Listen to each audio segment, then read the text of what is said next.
Les véhicules d'aujourd'hui utilisent de nombreux types de capteurs, y compris ceux qui mesurent le régime moteur, position du vilebrequin à arbre à cames, la vitesse de transmission et la vitesse des roues. Les capteurs de vitesse de roue en particulier sont assez fiables mais peuvent toujours tomber en panne en raison de leur emplacement. Examinons certains des symptômes les plus courants d'un capteur de vitesse de roue défectueux, s'il est sécuritaire de continuer à conduire et combien coûtera le remplacement du capteur de vitesse. Que vous l'appeliez capteur de vitesse de roue, WSS, ou capteur ABS, cet appareil électrique fournit des informations sur la vitesse de rotation d'une seule roue d'un véhicule. Ces capteurs ne doivent pas être confondus avec le capteur de vitesse de transmission d'un véhicule, qui remplit une tâche totalement différente. Les capteurs de vitesse de roue sont généralement de nature magnétique, ce qui leur permet de créer des impulsions mesurables, lorsqu'un anneau sonore monté sur le moyeu tourne devant leur sonde.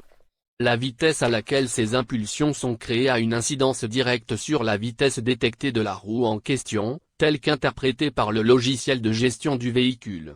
Plus il y a d'impulsions créées dans un laps de temps spécifique, plus la vitesse de rotation enregistrée par la roue est rapide. Les capteurs de vitesse de roue sont disponibles en deux configurations individuelles. Le premier est un capteur passif, analogique par nature, qui ne nécessite pas de tension de référence pour faciliter son fonctionnement. La deuxième configuration du capteur de vitesse de la roue est celle d'une conception active. Ces capteurs nécessitent une tension d'entrée pour fonctionner et utilisent une sonnerie de type encodeur. La plupart des véhicules récents utilisent le dernier de ces deux capteurs, en raison de sa fiabilité innée. Le logiciel de gestion d'un véhicule utilise les commentaires d'un capteur de vitesse pour comparer les commentaires transmis par tous les autres capteurs de vitesse de roue présents sur le même véhicule. Grâce à ces moyens, ce logiciel peut déterminer si l'une des roues d'un véhicule tourne plus vite que les autres, indiquant un possible glissement ou un blocage imminent des freins. Des capteurs de vitesse de roue peuvent être trouvés montés dans chacun des 4 moyeux d'un véhicule. L'emplacement exact d'un tel capteur peut être facilement identifié en traçant la queue de cochon électrique qui se termine à son point de montage. Ce câblage descend généralement le long du rail de châssis d'un véhicule, avant de s'ancrer au flexible de frein ou à l'ensemble de moyeux d'une extrémité de roue individuelle. Le capteur de vitesse de roue lui-même est noyé dans son ensemble moyeu correspondant, sa face extérieure résidant à proximité immédiate d'un anneau sonore monté sur le moyeu. Ce positionnement est essentiel, car un capteur de vitesse ne fonctionnerait pas sans être monté de manière à lui permettre de s'interfacer avec cette bague sonore encastrée comme prévu. La présence d'un capteur de vitesse de roue défectueux s'accompagne souvent de plusieurs symptômes secondaires, dont certains ont tendance à être plus visibles que d'autres. La reconnaissance précoce de ces symptômes peut s'avérer inestimable pour tenter d'accélérer la réparation du problème en question. Voici quelques-uns des symptômes les plus courants associés à un capteur de vitesse de roue défectueux. Le plus souvent, la détection d'un capteur de vitesse de roue, capteur ABS, défectueux par le logiciel de contrôle d'un véhicule entraînera l'allumage d'un voyant ABS. Ceci est dû à la mémorisation d'un défaut lié à l'ABS. Dans certains cas, des avertissements de traction ou de contrôle de stabilité spécifiques au fabricant, c'est-à-dire, Service Stabilitrack ou Service Advance Track, signaleront également leur présence.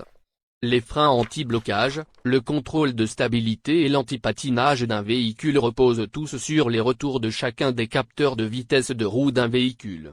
Dans la plupart des cas, ces systèmes sont bloqués dès qu'un dysfonctionnement du capteur de vitesse de roue est détecté. Dans de rares cas, la pédale de frein d'un véhicule peut vibrer activement, comme si un freinage modulé par l'ABS était effectué lors d'une simple conduite sur la route.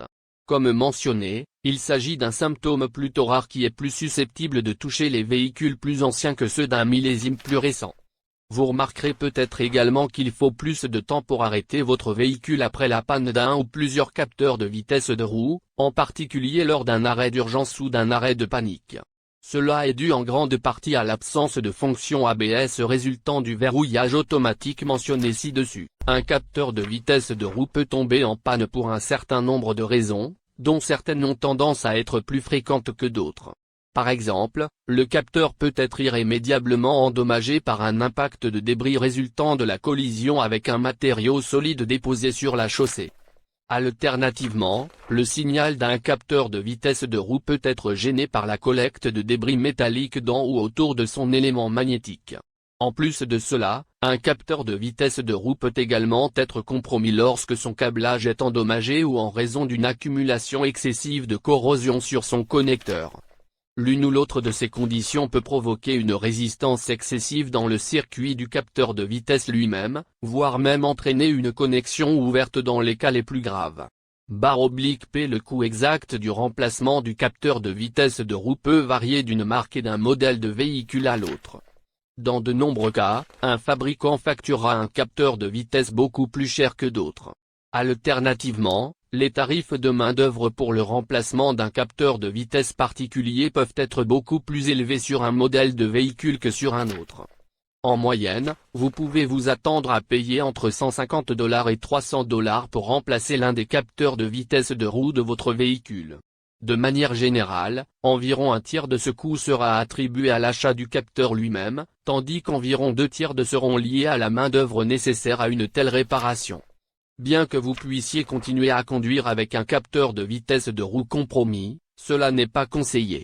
Un certain nombre de systèmes de sécurité active, tels que le freinage anti-blocage, le contrôle de stabilité et l'anti-patinage, reposent sur l'utilisation des capteurs de vitesse d'un véhicule pour faciliter son bon fonctionnement. Dans la plupart des cas, ces systèmes seront automatiquement désactivés en cas de panne d'un capteur individuel. Conduire sciemment un véhicule pendant une période prolongée avec un ou plusieurs systèmes de sécurité désactivés en raison d'une panne mécanique pose de multiples problèmes. Le premier de ces problèmes concerne votre sécurité, celle de vos passagers et celle de tous les autres usagers de la route. De plus, vous pourriez être contraint d'accepter une responsabilité supplémentaire dans le cas où une telle négligence provoquerait une collision. Dans tous les cas, la cause première du défaut du capteur de vitesse de roue d'un véhicule doit être soigneusement diagnostiquée et réparée dès que possible. Cela constitue tout simplement la meilleure pratique lorsque l'on cherche à maximiser votre sécurité. Si vous n'êtes pas sûr de votre capacité à effectuer vous-même ces réparations, il est recommandé de prendre rendez-vous avec un centre de service réputé dès que possible. Dans la plupart des cas, un outil d'analyse est utilisé pour identifier le capteur de vitesse de roue incriminé, y compris son emplacement individuel à l'extrémité de la roue. À partir de ce point, un oscilloscope ou un multimètre numérique de qualité supérieure est utilisé pour analyser le retour du capteur concerné ou son absence. Alternativement, un outil d'analyse bidirectionnel complet peut souvent être utilisé pour surveiller les commentaires du capteur de vitesse de roue en temps réel. Outre ces pratiques de diagnostic, un mécanicien est également susceptible d'effectuer une inspection visuelle approfondie d'un capteur de vitesse de roue suspecté et de tout le câblage associé. Parfois, surtout lorsqu'un débris se produit, les dommages causés au capteur concerné sont plutôt évidents et faciles à repérer. Il est également important pour eux de vérifier également l'entrefait entre un capteur de vitesse et sa bague sonore correspondante.